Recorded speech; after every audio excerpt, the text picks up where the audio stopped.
Hey guys, in this video I'll show you how to stream Facebook Live using Streamlabs on your mobile device. If you find this video useful, please leave a like and subscribe to our channel.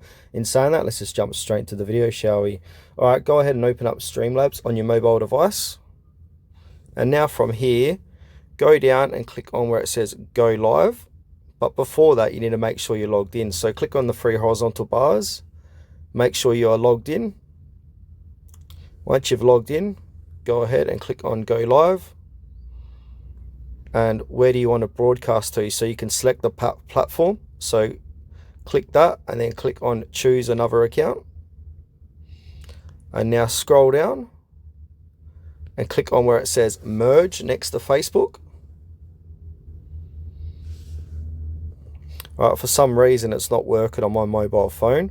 So it says here, for your account to log in to Facebook from an embedded browser, it's disabled. To continue, download, log in to the Facebook app on your device and try again. Well, I've already logged in, so I'm not sure why that is not happening. So yeah, all you need to do is click onto Merge next to Facebook, and then you will be able to go live on Facebook using Streamlabs. If you guys have got a similar problem to mine, just leave it in the comments and see if we can work it out.